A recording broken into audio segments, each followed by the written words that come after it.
And we're back in the room, ladies and gentlemen. Welcome back to the Caiman Show. My guest at this time, making Caiman Show history today. It is not his first time on the show. It is not his second time on the show, but it is this man's third time on the Caiman Show. He is the author of the magnificent book, which is Heroin to Hero, which is right there, available on Amazon. $12.99 for the paperback. Correct me if I'm wrong. There's all sorts going on, which my guest is going to tell you about all himself. And it's a pleasure to have him back on. Ladies and gentlemen, give it up by your computers, your devices, or whatever you're watching or listening on. Give it up for my friend and Scottish cousin, Mr. Paul Boggie. Welcome back, bro. Thank you very much for having me on for the third time, mate. Absolutely amazing. Excellent, mate. You're making history here. You're making history. Yeah, exactly. Let's do it. That's a good job you sat down. I bet you can hardly contain yourself. Yeah, that's why I'm better sitting down, exactly. Brilliant, mate. Well, it's great to have you back, as I said. Prison. Let's talk prison. Just tell us a story, man. What's going on? You've been a busy man. So I'm seeing prisons, I'm seeing short films, I'm seeing all sorts. Where do you want to start? Go for it, bro. Well, I suppose on the last two shows, I sort of talked a little bit about my life, about the book and stuff. And I suppose this whole journey, the start of the second book, which I'm in the process of writing, that second book starts last March at the beginning of lockdown when I finished the first one. It's a continuation almost. And it's about this last year on social media. You know, I was never really on social media. I didn't know what TikTok was, and Instagram, Twitter. Never, I'd heard of them, but I'd never used them. Yeah. And then because of lockdown, I was like, I'm going to have to get social media accounts, and I'm going to have to talk like face to face, like I am to you now. Yeah, on things, and it was quite nervous, and it took me a lot of getting used to. Hopefully, you all agree I'm much better now. Yeah, man, you're a natural, man. You're a natural.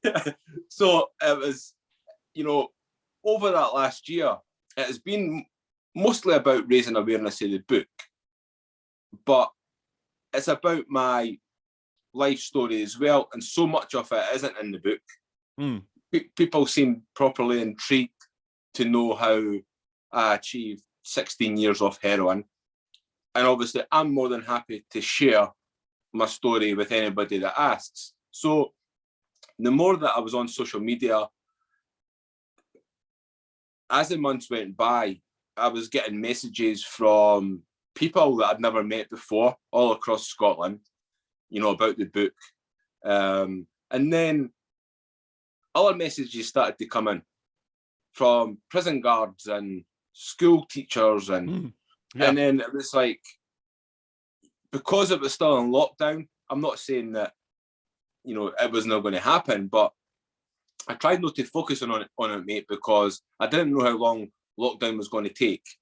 And I'm the type of person that I get properly excited about things. And, I just didn't want to focus. I thought I'll just wait, because you get your hopes up, and then bang, we're back in lockdown. Yeah, that's it, man. No one knew how long it was going to be. They said 3 weeks originally, didn't they? And, I remember thinking to myself, oh, my God, what am I going to do with myself for 3 whole weeks, And then the next thing you know, it was another 3 weeks. And then it was like 3 months or something. And then it was 6 months. Then it was like, oh, my God, what am I going to do? But Christmas, it'll be over by Christmas. And yeah, exactly. That's it. And you can all have this very special Christmas then, and things will go back to normal. But, once things, it seems to me, like once things start getting back to normal, it's like one step forward, 2 steps back, Yeah. And there seems to be a light at the end of the tunnel now. And, the first invite that had come in was from Barlinnie. Shortly followed by Beaumont, which is a young offenders. So these are obviously the prisons you're talking about now, yeah? Because we haven't given anything away for the listeners, viewers, or what have you at the moment. But you've been asked to do some talks, basically, in a couple of prisons, yeah? Yeah, and I've never been to prison, mate. And it's I suppose that's where my little bit of anxiety comes from. most people that I've known growing up have been to prison, they've served in prison, some of them still are in this prison that I'm going to tomorrow. And it's like, oh, wait a minute, I'm going to see some old friends, like, yeah, or old acquaintances or whatever, or both. Oh, Paul Boggie's coming in, I'm going to make sure that I'm there. You know? It's like, but I've never been, and the reason that I've never been, when I look back over my life, it's luck. It's luck. Yeah. Same here, man, to be honest.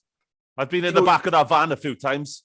Back in the day, I got slammed in the cells a few times. I got away with it by the skin of my teeth. For that, I'm grateful. I don't think I'd cope. Yeah, I mean, neither do I. It's just been in that environment, being locked up for all those hours and stuff. It's enough to drive anybody crazy, I would imagine. I done a long weekend. I got picked up on the Friday night for telling a police officer that I know his job better than he does when I was drunk. Yeah. And I put my hands out and said, go on then, arrest me. Oh, God. Put the cuffs out, put the cuffs on. I remember sitting in the back of the police car and my friend came up and banged on the window and says, Boggie, what are you doing? It's a long weekend. You're going to be until Tuesday. Oh, no. And I was sitting there, and then the police officers got in the car. They took me to the police station. They locked me up and stuff.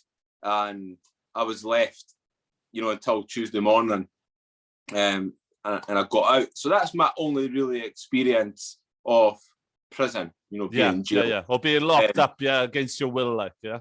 Being locked up. So I've never really experienced it. But when these invites started coming in from the prisons, I thought, well, it's an amazing opportunity because what they're telling me and what I already know from friends and the television and stuff is that drug addiction is really bad in the prisons. Yeah. It's easier to get drugs in some prisons than it is on the street.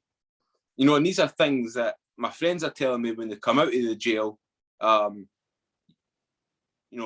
went in for 4 weeks, and you should see it in there. You can get heroin, you can get this, you can get that. Yeah, it's crazy. People set up like the little tuck shops and that, don't they? It's crazy to believe, but I've heard it myself as well. There's like little tuck shops. You could just go down there, that cell on that block, blah blah blah. Yeah, see this guy with this dodgy mustache, and give you whatever you want. It's crazy. What you want. Yeah, and they've got that capability to get anything, and it's just like, so obviously, people in there, you can sort of understand more so people that are locked up why they would choose drugs to block out the. That's it. That's what I was going to say. As a blocker for whatever it is they're going through at the time, it banged up in them four walls. It's something, a distraction, if you will, I suppose. A distraction. So it's no surprise that addiction problems are really quite bad in the prison. So the fact that they're inviting me to come along, I mean, what they're saying, mate, is that, they have like drug workers and drug counselors and stuff. Yeah. But many of them have never suffered addiction.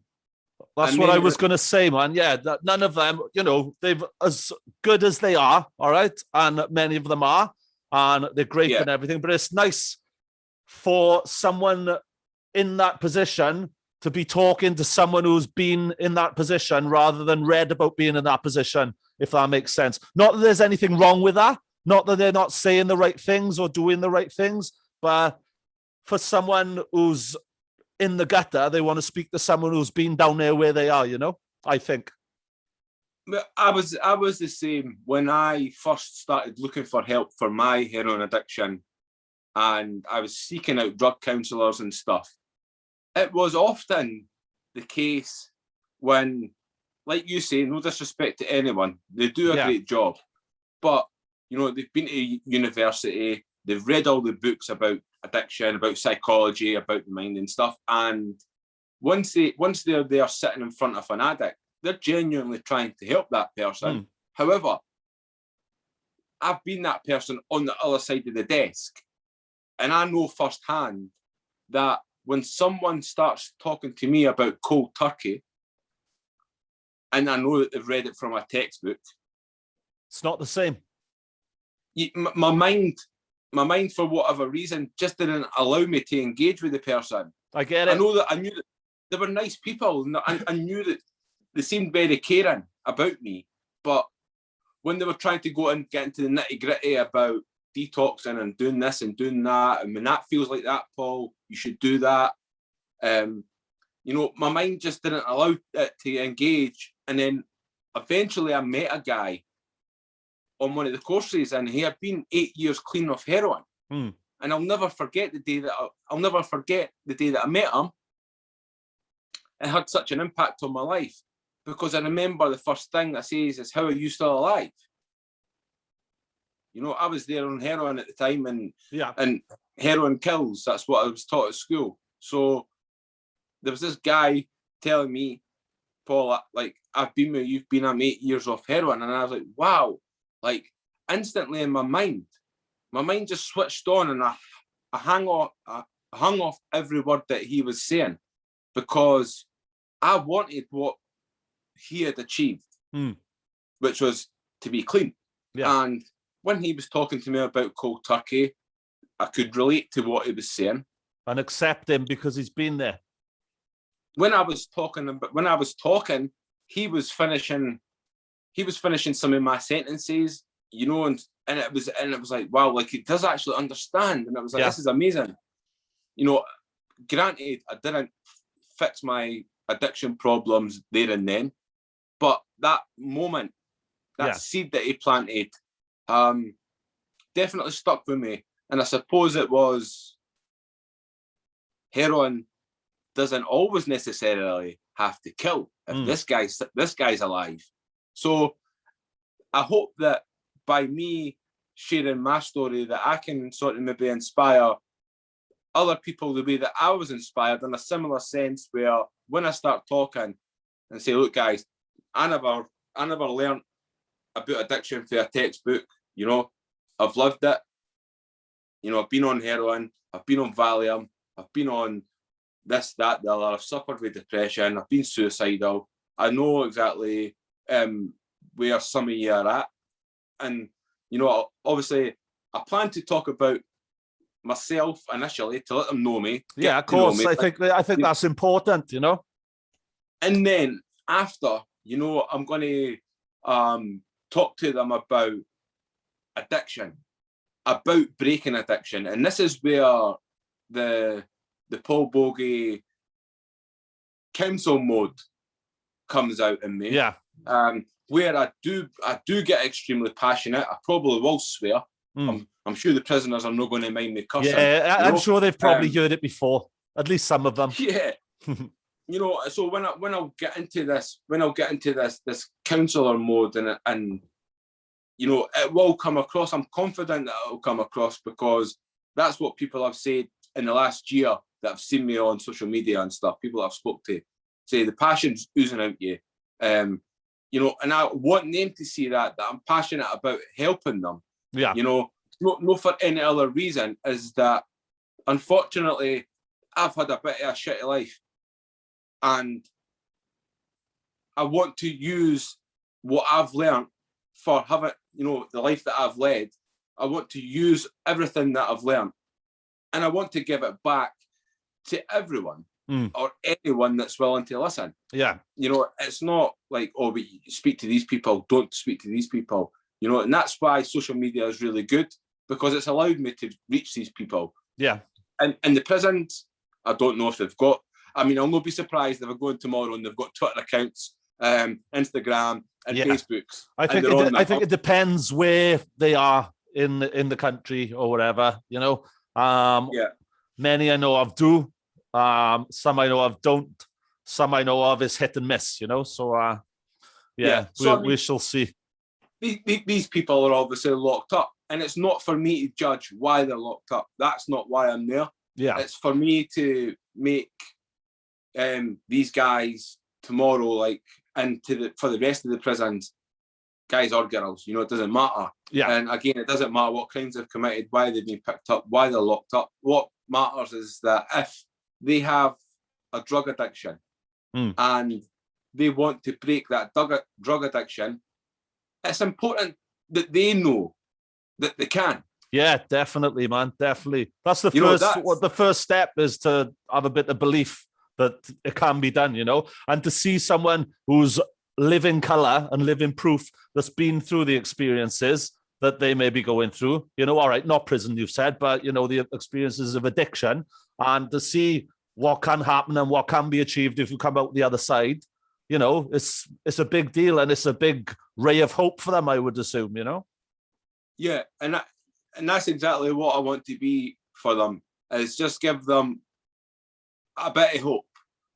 More hope than hopefully what they've had previous. I just want to make them actually think about themselves. That does work though, man, as well. Definitely. People have spoke to me before when I've been going through problems and that. And when it's the right people and people who I know have been in that situation, or people who I know have lost someone through that situation, it hits home a lot harder, I find. Or not necessarily harder, but it makes you absorb it a bit more. It makes you a bit more of a sponge, and it makes you take it in a bit more if you know that person across the table from you or across the room from you has real life experiences rather than just having read it through a book. Again, not that I'm disrespecting anyone, not that I'm taking anything away from that, but sometimes people, particularly when they're at an all-time low, want to speak to people who've been in that same position, Yeah, 100%. And like I said, that was my experience of it, and I'm sure I'm not alone in that. So hopefully tomorrow, I get these people engaged in conversation. Yeah. There won't be much conversation, to be fair, to start with. It will be me. That's it. So I was going to ask, I was watching your video. I think you put it on last night, did you? So you've had this invitation out. Did it just come through yesterday? Yeah, it was yesterday. To speak in the prisons, yeah. So have you had time to prepare anything? Are you going to bother preparing anything, or are you just speaking from this? Yeah, I think it's very important for me in the way that I speak, and this is a tried and tested method for me. Yeah. Granted, it's not great for everyone, that when I'm speaking about my life and about hard subjects like drug addiction and suicide and stuff, that I just be myself and just speak about my experience. And that comes across better with people. I think when I start preparing things, I can become a bit robotic. Yeah. And it takes the realism away from it a bit then, perhaps. Yeah, if I'm looking at notes and stuff, and I get why notes are important, because you maybe get sidetracked. But I've spoke so much in the last year that I know exactly what these guys need to hear tomorrow. So, it's like I'm not going to forget. So I don't need a note there. And I think it's winging it seems to, when I do wing it, mate, like podcasts, speaking to you, speaking to other people, speaking to people in general, I think it always is taken better when I've just been me and I've not really tried to force something, that I've talked about something. And so tomorrow I'm winging it. If at the end of it, I don't think they will, but if they do turn around and say, do you know what, Paul, maybe you would even better doing structured, then I would come home and I would, when I'm going into another prison, I would bear that in mind and I would try doing it structured. Yeah. And if the feedback that I get that time was that was amazing, then, it's a learning curve for me. I've never done anything. Definitely, man. Definitely it is. I think you're doing the right thing, though. I think it's just get in there. So it's happened to you. You've been there. It's not like you need notes or anything. Do you know what I mean? It's all in here and in here. So it's not like you're going to forget what you've been through, is it? So, and I think you speak really well anyway, to be honest, if I may say so. You do. You speak great. You've been on here 3 times. I love having you on here. It's great. It just flows. And, I remember the first time you came on, I had a pile of notes. So I was like, right. Now it's just me. I've got a bit of paper in front of me, but, there's It's empty, just in case I need to scribble anything down, like, you know what I mean? But yeah, you speak great, mate. So I think by going in there, just telling your story, perhaps opening the floor up at the end. I don't know if you were planning on that, or if anyone has any questions or anything. I think you'll go great, man, and I really do wish you well with it. Like, I think it's going to be Thank awesome. You, do you know what it is, mate? Right, it is like you said there about opening it up. I think that's where the gold will be tomorrow, where, you know, I can talk about my life half an hour. I can give them in a nutshell. Like, just listen to me for a short while, guys. I'll be as quick as I can. Paul Boggie, have they given you a set time then, or are you free to have your own run? They've not given me a set time. I think possibly they're waiting to see how it goes. Yeah. You know, or I have to go at 1:30, half an hour early, and speak to them. You know, I'm free if they're willing to sit and listen to me, or they want to sit and listen to me. But not only the prisoners that are going to be listening to me, it's also the guards that are going to be listening to me. You know, because they're obviously wanting to learn from me as well, so they can advise the inmates about this and about that. So I'm hoping that I get a little bit of time, but the questions is something that I miss over the last year. When I'm on Facebook, mate, right, and this has been like, or any live video on Instagram, TikTok, and anything, I'm sitting talking to a mobile phone. Yeah. The mobile phone doesn't talk back. The mobile phone does the smile like you are now. Yeah. And I've missed that so much. And it's that ability to be asked a question, which is when I'm left to my own devices, I'm a bit scatterbrained at times. You know, I go off and little journeys and get off the track of what I'm trying to talk about. But when it's a conversation, either one-to-one like we are now on the phone, or one-to-one in person, or 1 to 12 guys, it's just better when they can stop me mid-sentence and say, yeah, but Paul, what about methadone?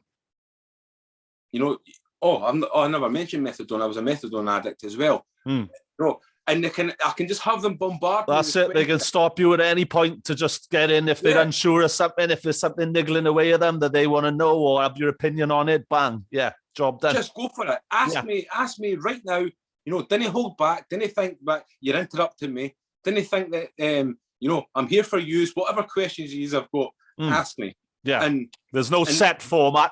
It's just me talking about my experiences and communicating. You know, me and you and I, whoever they are, however many there are. Yeah, I'm not sure how many there is, mate. But you know, it doesn't really matter to me. I say that when I'm walking into the prison tomorrow, I will be nervous and I will be anxious. Of course you will, man. Of course you will. It's only human nature. Yeah, I'd shit a brick, I would, mate, to be honest too. But you were doing a great thing, and I think you'll get a lot from it in terms of it being very rewarding for you as well, you know, knowing that you were, you know, passing your experiences on to someone else, and, you know, they're going to get something out of this. So that's going to be really rewarding, and it'll be rewarding for them as well, I think. Well, see, people ask me, Caiman, right, to say, what about Paul Boggie? Who looks after Paul Boggie over the last year? Yeah. You know, you've obviously been doing loads of things that are stressful and stuff. Who's looking after you? I've got a life coach now. Have you? Yeah? Yeah. Awesome. Give him a plug. What's her name? Rachel. Yeah. I'm not actually sure what her name is, right? Her second name. But her name's Rachel. She's amazing. She was gifted to me from a charity who helped me break my addiction. Awesome. Sirenians. They gifted me, I think they've given me 50 hours. It's normally £180 an hour. Yeah. And they've gifted me this woman is amazing. And once a week, we do our live chats and stuff. And she asks me that as well. Who looks after you? Yeah. You're looking after all these addicts. You're looking after the homeless people. You're looking after this and you're looking after that. But who's looking after you? And do you know what? When I'm doing what I'm doing, and I'm giving back to society, whoever it is, and trying to help with addiction. That's what I get that keeps me going and keeps me upbeat, keeps my mental health in a good place. Yeah, completes you, like. Yeah, is the fact that I am now doing what I want to do, which is giving back and helping. That's what doesn't allow me to get depressed. It doesn't allow me to contemplate going back on drugs. It doesn't allow me to be negative in any way. You know, and I get that from being allowed to have an audience with you, an audience with other podcasters, an audience on my Facebook, TikTok, Instagram. Doesn't matter. It's when I'm sharing my story and talking about the book, talking about mental health. I can hear the words in my own head as I'm speaking them to you, and that does wonders for my own mental health. So you know, it's amazing. I don't need any counselling for the stressful life that I've got. That's it. This is your own version of it, your oown mind's way of doing it for itself, if you will. Yeah, no, it's good. That's like we talked a little earlier on about it being rewarding. This is the reward, isn't it? Helping others, you know, it feels good. You know, to know you're doing something worthwhile, which is fantastic. Good man. These addicts and stuff that I'm working with every day, mate. They're breaking addictions. You know, from heroin, methadone, prescription tablets, alcohol. They're breaking these addictions, and you know what I will be saying to these people. Some of them are already, and some more in time, is that they make perfect drug counsellors. Yeah. That's it. Well, I worked from my past, and it is from my past that I got it. I worked as a homeless support worker. And, you know, if I didn't have the shady little past that I had, I would never have got that job, you know? And if I did manage to squeeze my way into that job without having those experiences, half the people I worked with, I wouldn't have been able to relate to them the same way that I related to them. Like we were saying earlier on, I've been there. You know, I've been on my ass in the gutter, choking on my own vomit. Now I'm here looking across the table to you, telling you about it, while I'm telling you off about doing it yourself, you know? So turn it around. You can turn it around. You can sit on this end of the desk as well, you know?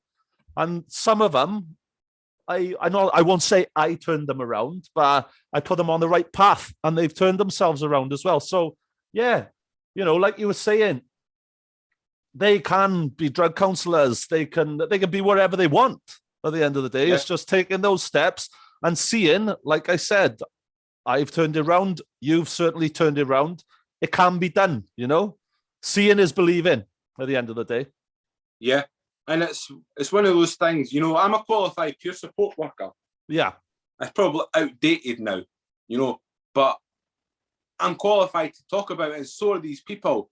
And you know, I think so many people sit not sure what they're going to do in the future after prison, after drug addiction, if they ever get away from drugs or they ever get out of prison. They sit and they think, you know, there's nothing really I'm good at. You know, it's holding that negative mindset. Nothing that I'm good at. Nobody will listen to me. Nobody will do that. And then, like for me, I see that they are the perfect. They've got the tools that don't require them to go to university. That's right. Life experience. They can do what I'm doing, which is change people's lives for the better. And if they get half of the good feeling that I get from getting clean and giving back like I am, and they get half the good feeling than that, then they're going to live the rest of their lives happy in the fact that, yeah, you know, bad things happened in life there. This is the present. I have still got a future, and I'm going to use that future, you know, to make people have better lives and make a difference to their lives. Yeah, definitely, priceless. Man. Of course it is. It's an awesome feeling. Helping others is an amazing feeling. And if you've got that background and you can share it with others, life experience, you know, you're going to bring a few people up with you, you know? And I think it's like you say, it's priceless and it's really rewarding. So wicked. So what time are you on tomorrow? I was going to say, what time are you booked in tomorrow? So I have to be there for 2 o'clock. No, sorry, I have to be there for 1:30, and it starts at 2 o'clock. Yeah. I think the guys are wanting to speak to me for half an hour prior to going in. You know, they say just a little briefing, just like, all right, watch out for this one. Oh, if this one pipes up, just you probably say this. Yeah. Just point out the familiar faces to you and everything. Is it get you in your zone, ready to go? Yeah. Here's a list of names. Are any of them your friends? Yeah. You know? And it's like, but they said when they messaged last night, they said, Paul, bring a book. You know, we'll do everything. Funny enough. Yeah. And you know, there it is there. I'm happy to sign it for you. Yeah. But my book is in one prison library at the moment. That's great, man. I was going to ask you about that as well. I was going to ask, has it gone out to I was going to suggest it'd be great to go out to places like Drug Aid, places like that could use it, etc. You know, so that's started happening already, is it? So this is the plan was way back a year ago, was obviously for the book, because I'm donating all the profits of the book. My plan still is plan, and tomorrow's the first step, I suppose. Well, not the first step. The first step was somebody reached out to me, I think it was from Berlin. Yeah. Asked me to send a copy. They would put into the prison library. So I done that about 6 months ago. It's not a long read. So I'm pretty sure it's going to have circulated through a lot of them mates. Yeah. And the plan is, you know, I'm not going to buy tons of books out of my personal savings to give them to the inmates. What I'm going to say, you've got to live as well, mate. You know, that's very important. Yeah, I'm going to say to the bigwig tomorrow, chain of command, I'll go right to the top, say, hiya, sir, I brought you a copy of the book for use. I brought a copy of the book for the inmates. I'd love to be able to give them one individually and sign it, you know, but unfortunately I can't. My plan is to populate prisons all across the UK, potentially the world, you know, and I need you to buy the book. I don't make a penny from the book. All the money goes to homelessness in Scotland. Hopefully they say, do you know what? That's a great cause. How many inmates? Right, we've got, well, why don't we buy 50 copies of Paul's book? You know? And then they know that they're doing a good thing by helping the homeless people as well. But when they get this book, they're getting something. You know, I'm not asking for them to donate anything. They're getting something in return. Populate the prison library. Whenever there's somebody that comes in and says, I can't break this drug addiction, I can't do it. I can't do it. Here. Yeah. Read someone's real life stories and accounts. Yeah. Yeah. And hopefully you'll change your mind about this. You can't do. And so when I speak to them tomorrow for that half an hour at 1:30 till 2 o'clock, I'll be plugging the book. I'll be saying, man, brilliant. Books can be very, very influential as well. Like when I wanted to be a pro wrestler years ago, right? I read this wrestler by the name of Mick Foley. I'd already started training, but reading his story then, you know, it was like, all right, this is me. You know, he was like where I am now, you know, so I can do this, you know, whatever it is, all right? Books can be so influential, and just seeing that someone else has been there and reading about their story, it's like, right, this is the path they took to get where they got to. I can take that path because I'm on this little rung of that ladder now, you know? So, yeah, I think that's a great idea to get them out there, or in there, rather, I should say, and populate them among the prisons. That's a fantastic idea, you know, because when you're locked up as well, it's not like you've got 1,000,001 things to do, is it? You're probably going to read a bit, you know? So that's the time to do it. You're going to read, I mean, Charles Bronson's reading my book right now. Really? That's awesome. That is awesome. How mental is that? Yeah, that's fantastic, man. Like, how did that even happen? I know, man. Well done, man. That's brilliant, that is. I love that. And it's like, you know, like, keep it. I'll sign it for you when I come in. Yeah, that's it. Yeah. Definitely. There was a friend that had that talks to him. She's like a pen pal type person. She sent him money for his canteen and stuff. Yeah.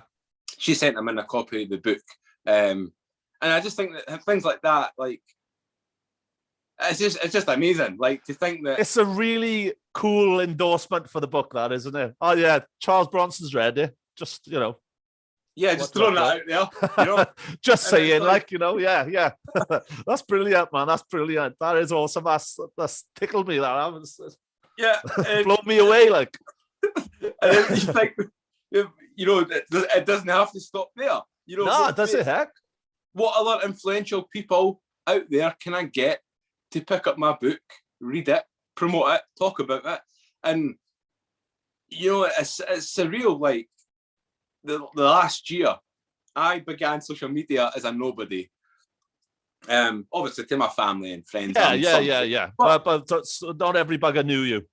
No, nobody really knew me in the world. So I always classed myself as a nobody. And then over the last 6 months or so, I've been building this social media army, Paul's army, they call themselves.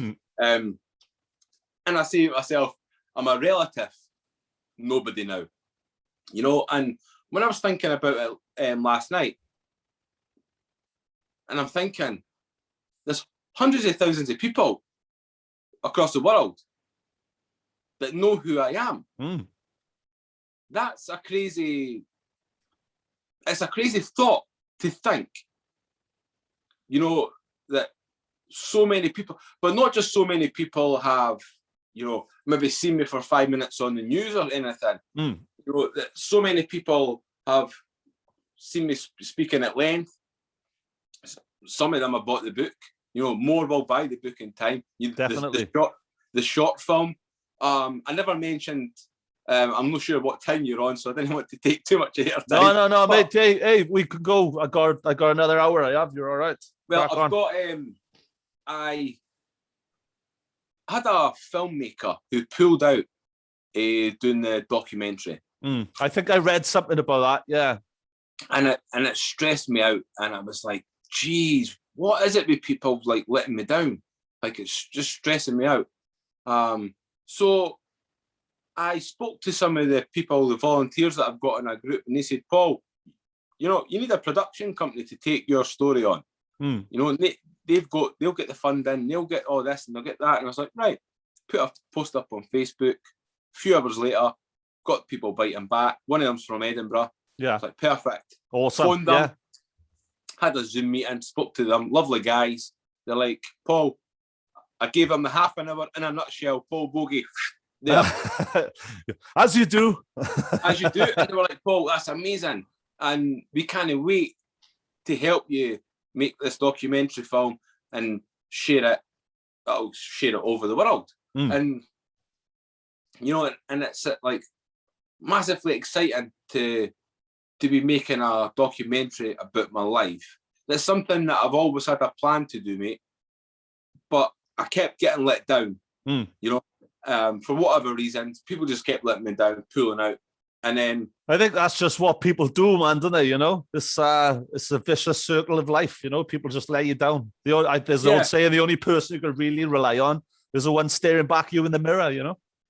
Yeah, and that's why, like, I don't mean to be off with anyone when I say, but I very much fly solo in life. And the reason that I do that, and the reason that I have to do that, is because I know where I'm going. Like, even my wife doesn't know, and my parents don't know up there exactly. Yeah. I can relate to that, man. I can relate to that. I'm in Cayman land myself, do you know what I mean? And I'm the only one here.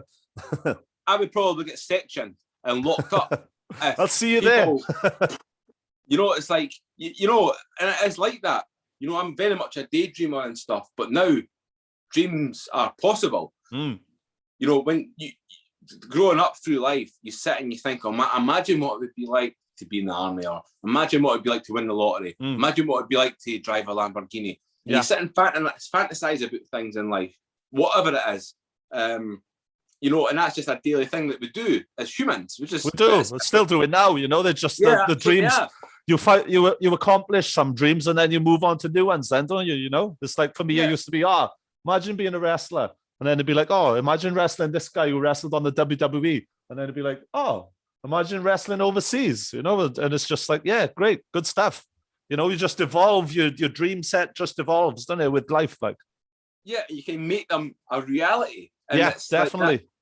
Like and again, it is just that belief that some people have, that when they come across a dream, they don't just write it off as a dream. You know, they think, well, what can I do to work towards achieving that dream? Mm-hmm. And if you work hard enough and you put the work in, you know, you can achieve your dreams. And it's like it's a mental state that people have to get into to be there. But it's in us all. Definitely, man. There's an old quote someone said to me before. 2 quotes, in fact.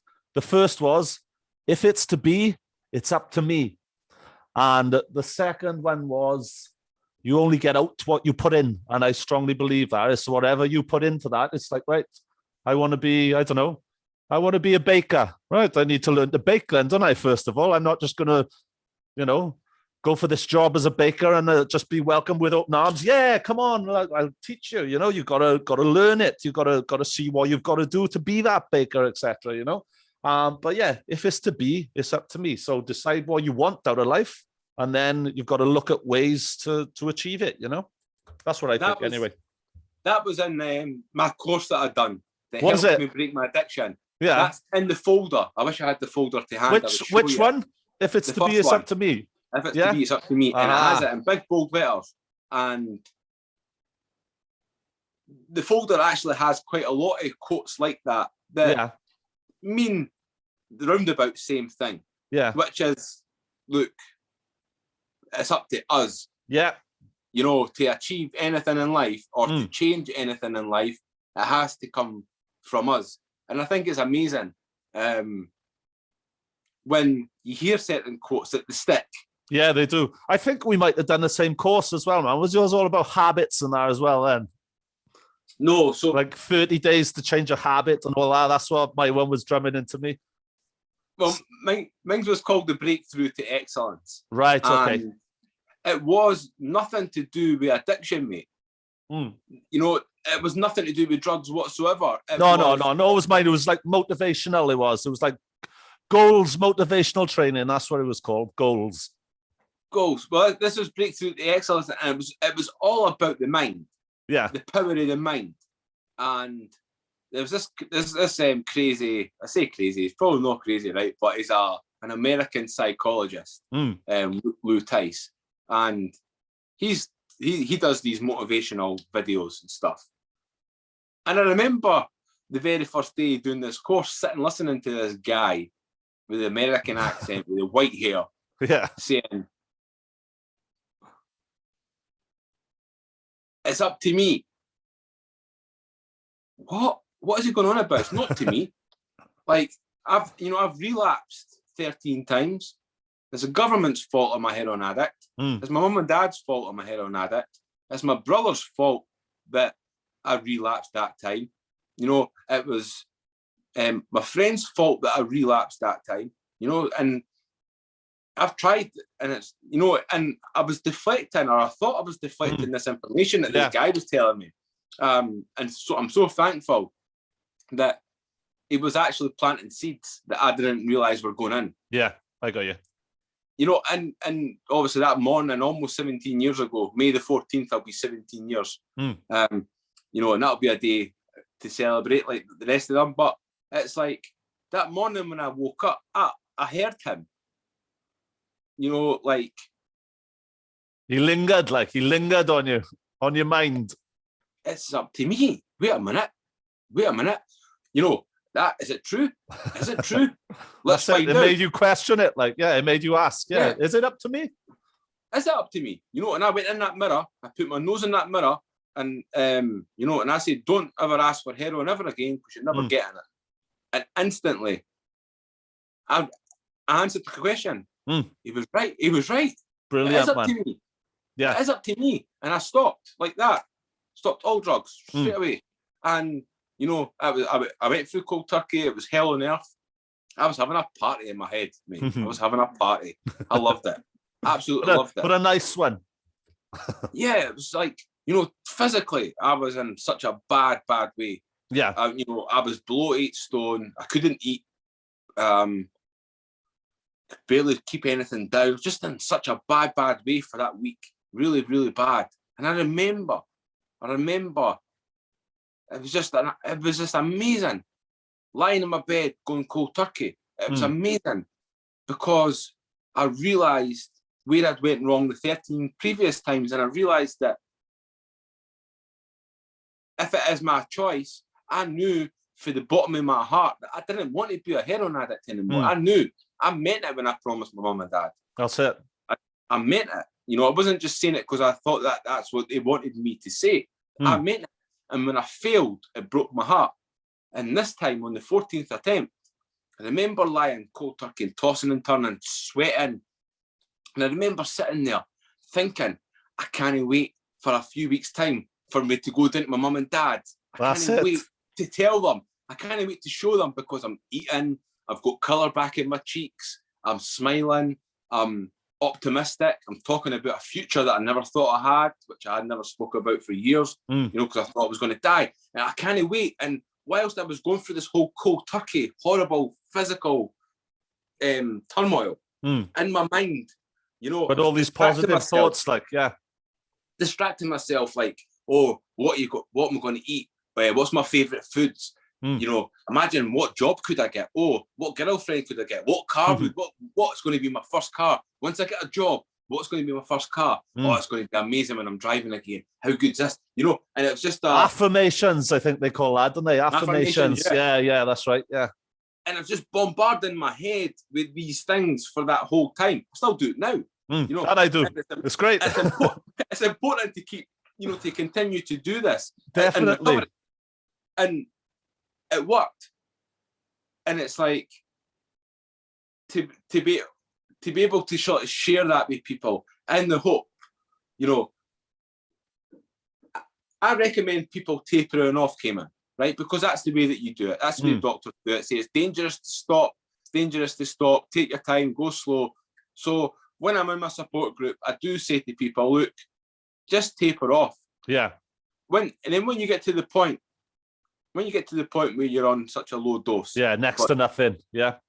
Like, let's go get it. It's yours to have. Go and get it, right? Didn't listen to anybody that's been negative. And when you are like what I was, sitting, cold turkey, stomach cramps, migraines, sweating, and all these horrible things that you get through cold turkey, think about what I've said about this little party that I was having in my head for my week getting clean, and how easier I found it. That's it. And they too can have that party, man. Whatever party they want, you know?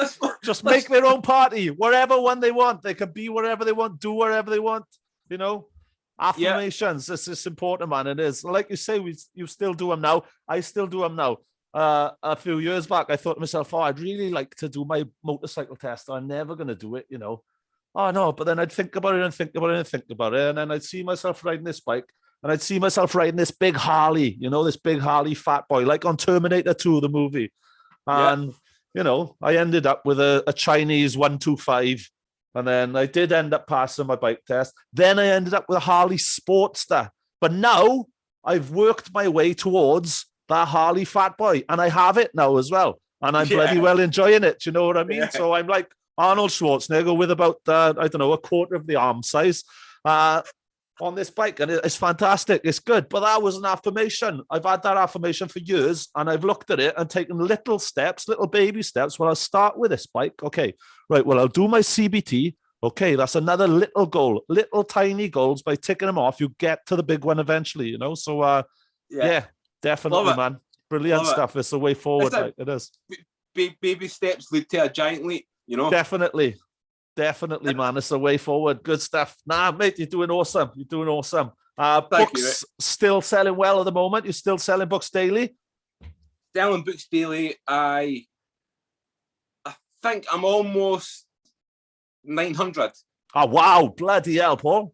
That's brilliant. So I'm not far off the 1,000. Yeah. I wanted to get 1,000 minimum in the first year as my target. Yeah. How long's it been now? So we are just a little over a year. Yeah. So it was the 7th of April was my very first Facebook Live video. Yeah. But, you know, who knows? I might sell 100 tomorrow. That's it, man. Exactly.